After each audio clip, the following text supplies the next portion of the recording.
100 વર્ષ સુધી તંદુરસ્ત અને સક્રિય જીવન જીવવા માટે કેટલાક મહત્ત્વના ખોરાક અને જીવનશૈલીના ઉપાયો.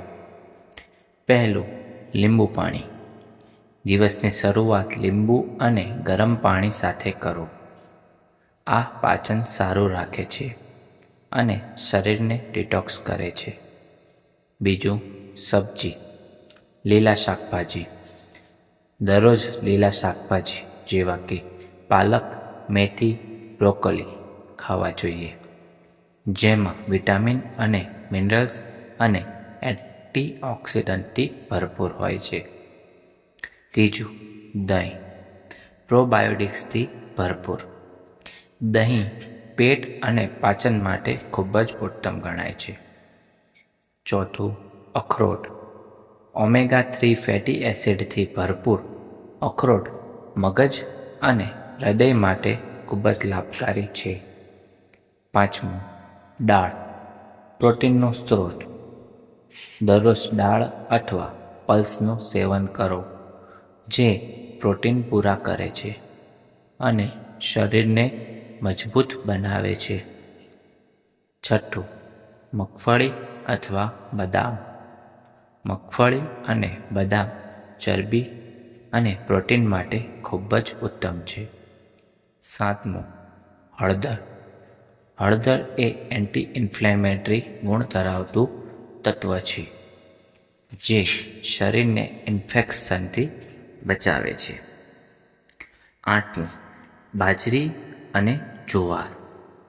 આખા અનાજ જેવા કે જોળ એટલે કે જુવાર, બાજરી, જે ફાઇબર અને પોષક તત્વોથી ખૂબ જ ભરપૂર હોય છે.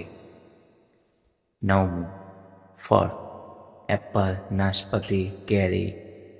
વિટામિન સી અને એન્ટીઓક્સિડન્ટ ધરાવતું ફળો, જે શરીરને તંદુરસ્ત રાખે છે. દસમું, અનાજ, જુવાર, બાજરી જેવા અનાજ દરરોજ ખાવા જોઈએ. 11મું, મગફળીનું તેલ અથવા ઓલિવ ઓઇલ. ચરબીનો યોગ્ય સ્ત્રોત અને હૃદય માટે ખૂબ જ ઉત્તમ છે. 12મું, મંગરોળા શાકભાજી, ગાજર, બીટ. વિટામિન એ અને આયર્ન માટે દરરોજ મંગરોળા શાકભાજી ખાવું. 13મું, કાળી દ્રાક્ષ, બ્લૂબેરી, જે એન્ટીઓક્સિડન્ટથી ભરપૂર હોય છે અને વૃદ્ધાવસ્થા ધીમી કરે છે. 14મું, નાળિયેર પાણી. પ્રાકૃતિક રીતે ઇલેક્ટ્રોલાઇટ્સ પૂરા કરે છે, જે શરીરને હાઇડ્રેટ રાખે છે. 15મું, આમળા.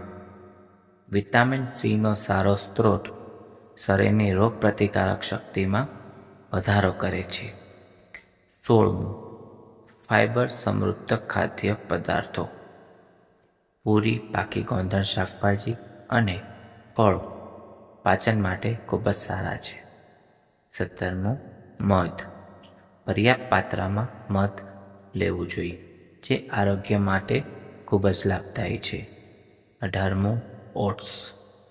કોલેસ્ટ્રોલ કાબૂ રાખવા અને હૃદય માટે ખૂબ જ સારા છે. 19મું, સામાન્ય મીઠુંને બદલે સેંધા મીઠું, જે રક્તચાપ નાબૂદ કરવા માટે ઉપયોગી છે. 20મું, આદુ. પાચન અને ઇમ્યુનિટી વધારવા માટે પ્રાકૃતિક સારો ઉપાય છે. વિડીયો ગમે તો લાઈક કરજો, શેર કરજો અને સબસ્ક્રાઈબ કરવાનું ભૂલશો નહીં.